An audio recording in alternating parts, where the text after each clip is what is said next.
We're gonna start with you, Michael. That car had quite a good hot rod there today. Held off a hard-charging 42 to take home the win. How refreshing is it for you to finally get in the victory lane here in 2017? I would say very refreshing. A big sigh of relief. We've been working our butts off all year long. And this weekend's another one of those testaments where, we worked the primary car on Friday and had to double down and get to work.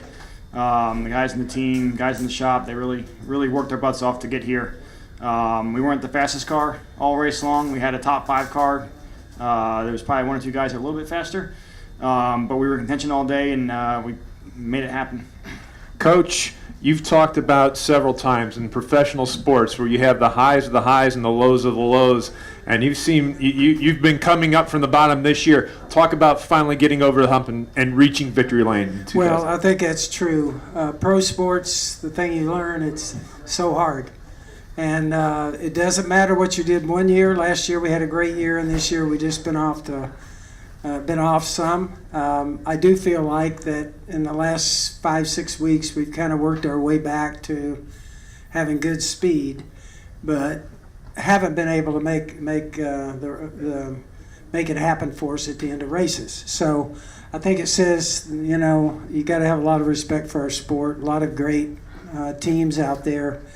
And certainly for us and for FedEx, we just got an awesome sponsor there that we just re-signed our deal at the first of this year with them.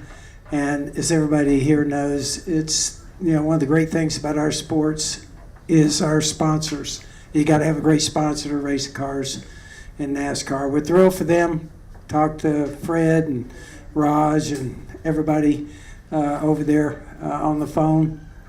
Big deal for us, and the biggest thing I think for us is really all 4 of our cars had a good day. Daniel had his best finish at 6th, and obviously Kyle had a chance, and I think Matt would have had too. Okay, we're going to open the floor up for questions. If you have a question, please raise your hand. We'll get a wireless microphone to you. We'll start here with Matthew. Matthew Warners with Race Pro Weekly. Mike, I know you're from Long Island, but this must feel like a home win to you. Yeah, a little bit. I actually didn't realize until Ricky asked me in the victory lane about being a home track. It's one of the closest tracks I got to home. Raced here before he started paying me, which was good. Had to pay my way in here type of deal. Raced modifieds here and all that kind of stuff. So yeah, I didn't really quite realize it, but there's probably most of my closest friends are in this area. Hung out with a guy last night that I used to race late models with. So definitely. Part of me, was very happy for that part of it. Honestly, I was so happy that we got JGR a win, got Toyota a win, got FedEx a win, got an 11 car a win that I didn't even think about had the ties to being close to home. But obviously, yeah, a little something special here. We're going to go upstairs to the press box for a question. It's Nick Stoico with the Concord Monitor for Coach Gibbs. Historically, so your team's done well here in New Hampshire. Can you talk about what you like about this track and your thoughts on the playoffs no longer coming through here starting next year? Well, actually, we love coming to Loudon. For whatever reason, this has been a favorite place for our drivers, crew chiefs. Denny, if you picked the racetrack, it would probably be here in Loudon where he would like to have his final race at. And we certainly, anything about this place has been good for us. Matt has done a good job and won here, Kyle. So I think for our whole team, we like coming here, and not only for the racing, but also for our sponsors. We have huge hospitalities when we come here. It's Northeast. A lot of our biggest sponsors this morning, I made the rounds talking to everybody. They love racing in this part of the country. It's a big deal for us. It's a big deal for all of us. Toyota, our partner, talked to Bob, talked to Ed, David's here, all the players for Toyota. This is a big part of the country. It's a thrill for us. And for whatever reason, we've just done well here. We like it here, and all of our drivers have a confidence about it. Okay, we're going to come back downstairs to Jim and then to Jerry. Jim, please. Jim Utter, motorsport.com for Mike, and I have one question for Coach. Kyle was in here on Friday and talked about how it's been somewhat frustrating to watch what the 78 has done when they're using a lot of the same stuff that you guys are doing. Do you feel, how do you view it? Do you feel it as you're trying to catch up to them, or do you feel like you've had the tools that you can produce victories like this, you just had to utilize them in the right way? Yeah, there's moments when you're frustrated and there's moments you're actually motivated. They've been a great car for the last few years before they were with us, and now that they're with us, they're better. But at the same point, we've learned stuff from them too. Watching them, seeing how they're doing, and they're beating the field, not just us. So when they beat us and they beat the field, it's like, okay, they're the best car. We've been getting closer and closer. If they won last week, we finished top 5. There's no shame in that. It's made us all work a little harder and made us realize what's most important. We're getting better every week, and I'm really happy about that. As much as we're climbing the hill, fortunately, we're starting to peak at the right time, and I think come playoff time, we'll be right there. And for Coach, you mentioned Daniel earlier. You've had a lot of upheaval with Carl's departure, but he's had even more than expected with having been changed crew chiefs. He seems to be kind of hitting his stride now. I wondered if you could just talk a little bit about how you feel his development is right now. Yeah, I think Daniel, for his first go around and being at some of these tracks for the very first time, he showed a real patience in most of his races if you watch him. And then towards the end of the race, he seems to start moving forward, and that's what he did today. So I think as a rookie season, every week is a different week for him, and I think he's learning a lot, and so it's just a work in progress. I thought today was a huge deal for him to be able to finish 6th out there. This place is tough, and it's a hard racetrack to get around. I thought it said a lot about him. Before we continue on here, let me introduce our champion of today's race, Denny Hamlin, driver of the number 11 FedEx Office Toyota. Today was Denny's 30th Monster Energy NASCAR Cup Series win and 3rd here at New Hampshire Motor Speedway. Denny, I have to ask you, what is it about New Hampshire Motor Speedway that brings out the best in you and your race team? It just seems like the flat track, short track program has been pretty good for us this year. We ran really well at Richmond. We ran really well at Phoenix, and obviously ran pretty well here today. So we executed nicely, made no mistakes, and capitalized when other guys faltered a little bit, and just did everything right to win the race. Okay, we're going to continue on here. We'll go to Jerry and then to Matthew. Jerry Jordan, KickingTheTires.net. First for Coach, Kyle was up front, obviously Denny up front, Matt was up front, and Daniel was battling like crazy out there. Can you comment on your team overall, and which one did you think would get to victory lane today? Well, I think first of all, for all of our guys, we got off to a slow start this year. And I think the thing I'd like to say most about our entire group there, nobody ever, were pointing fingers or anything. Everybody said, we just got to go to work. And I think our guys back home working on the cars took it the same way. And I think everybody's been working extremely hard. And I'm hoping what's happening now is we're starting to hit our stride and get better and better down the stretch. That would be a big deal for us. I mentioned everybody back home working hard. I want to say thanks to everybody back there, JD at home and everybody. But I'm hoping that this gets us going in the right direction. And also for Denny, your win today, the first of the JGR teammates. Jordan was up on the box happy. This has got to be an emotional moment for you too, getting this win and making sure that you're in the playoffs. Yeah, we were positioning ourselves pretty good in the regular season points to try to get in the playoffs, but obviously this is a bonus to lock yourself in. Kind of gives you that sense of security if you do have a bad day or two between now and the playoffs. But we're trying to work our way up in the regular season standings as high as you can. You get bonus points the higher up you are. So really that's the whole point of this whole stage and format is that it creates no off weekends. And so we've been treating every week as if it's a playoff race and giving it all we got. So we've been steadily getting better as the summer has went on, and we need to continue to stay on that trend of getting better. Go next to Matthew. Matthew Warnes with Race Pro Weekly. Coach Gibbs, I wanted to ask you, I know with Matt's departure at the end of the year, it's got to be heartbreaking. Matt has given you guys a lot of success, and with Eric coming into the future. And Denny, I wanted to ask you, what did you think about the VHT surface today on the track? I thought it was good. I thought that the track changed dramatically throughout the entire race. I would love to see it at a lot of new paved racetracks, Kentucky, Texas, tracks, out of the preferred lane. If they could put it, in the higher lanes and force us to go up higher to search for it, I think you could create a lot of really good racing in the future. So obviously, NASCAR's easing into it.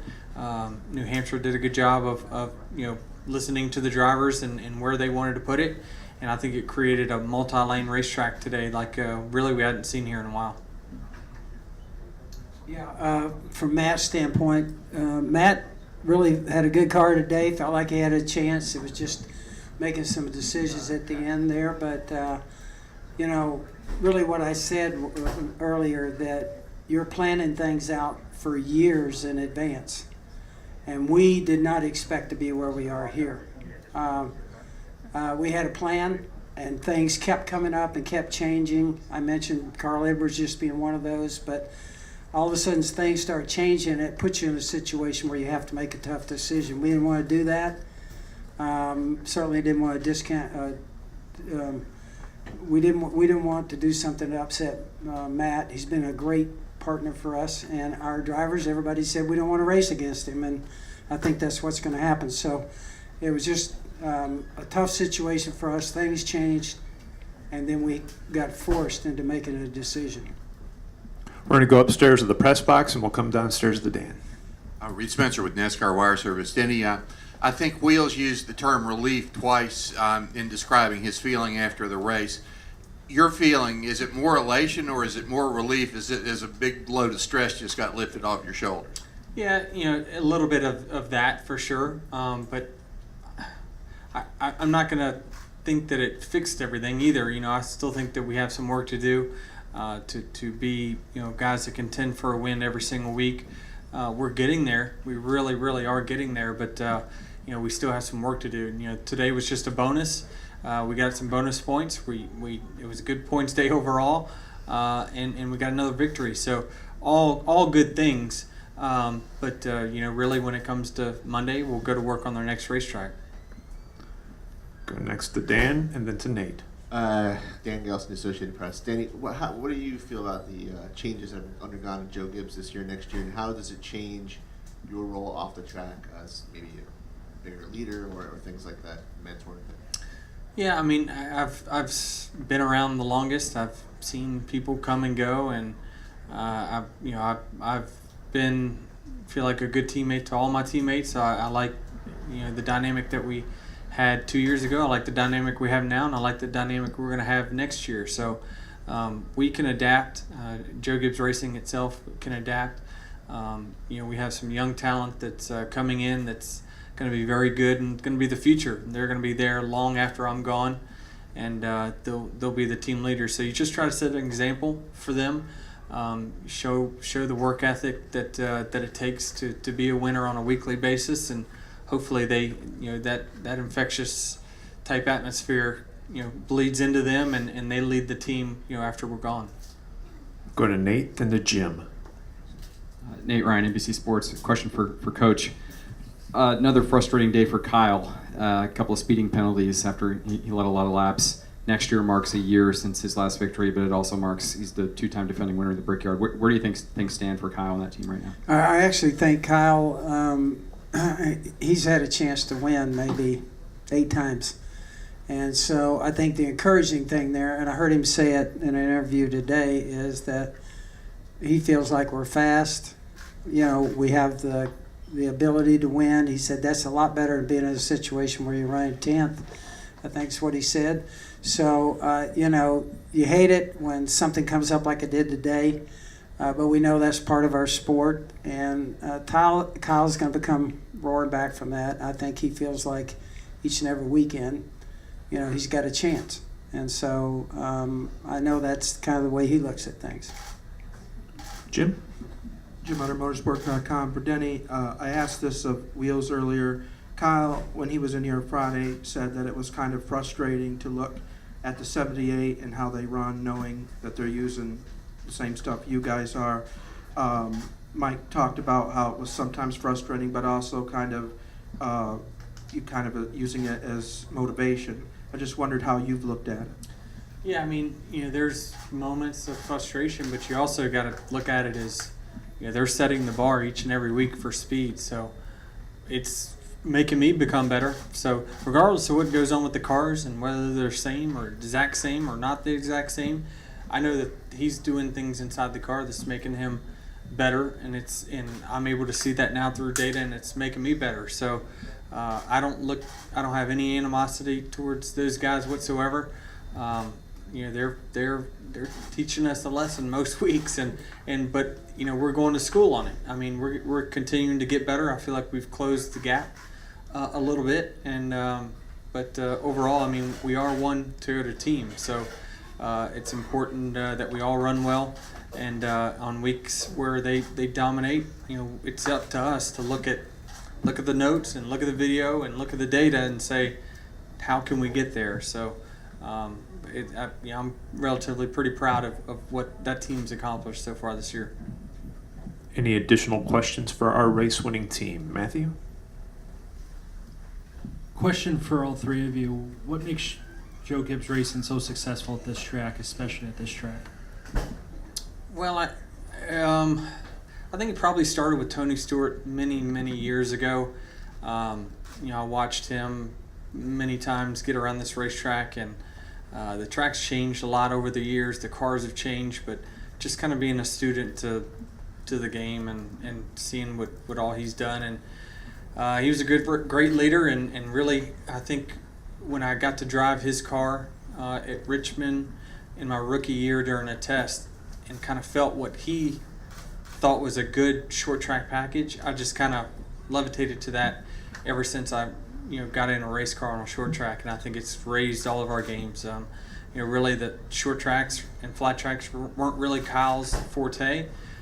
We worked together so much now over the last few years. It's he's really good, if not exceeded where I'm at. Matt's came in and been dominant at this racetrack, and so we look at him and look at his notes, and so I think it's just kind of a feeding off of all the good things that have happened here, and everyone's just working off of that and getting better. Yeah, like what Denny said, once you get a package here that works good and you understand why, it's easy to kind of duplicate over time through different tire changes and narrow changes. It might take a race or two to get it back, but once the drivers get a good feel for what it takes to get around here, get in the corner, get off the corner, you can go year in, year out and try to get that same feel for them again. Sure, a lot of other tracks, if they're at an intermediate and they know what it takes to make a car go faster on the track, give them that feel next time you go back there is what you try to search for. Yeah, I think it's just total team for us. These guys are the key because you got to have great drivers and great crew chiefs, but also the guys back home, our technical people work extremely hard. And so it takes all of that in this sport. It's hard to do. And so you got to enjoy each and every one of these wins because they're hard to come by. This year's a good example. Go next to Jerry, and then we'll close it out with Dan. Jerry Jordan, kicking the tires on that PRN again. Denny, real quick, next week is Indy. Your thoughts on going into that track? Well, as a race team, we've been pretty successful there over the last few years. The Kyle's 1 or 2 years in a row, and so we tested there and felt like we had a package that was pretty comfortable. So we'll kind of lean on that, and I look forward to it. I mean, one of the biggest events that we have all year is going to Indy. Everyone, when they go there, they bring the best of the best, the best motors, best cars. And so it's kind of a showcase, I think, for the teams as much as it is for the drivers. It's also this 2-day weekend. Does that play into for you guys at all? Hallelujah. Dan? Denny, what happened out there with the lobster? And what are you going to do with the lobster? I'm not going to do anything with it. I've seen it and touched it for the last time. I have a lobster phobia. I don't know why. I just don't like them. I cannot eat dinner if someone beside me is eating lobster. I can't look at it. And so, as far as I'm concerned, they need to put it back in the water and let it live. Well, we do know there will be no seafood served on the plane this evening. But gentlemen, congratulations on the great victory today, and good luck next week in Thanks. Indianapolis.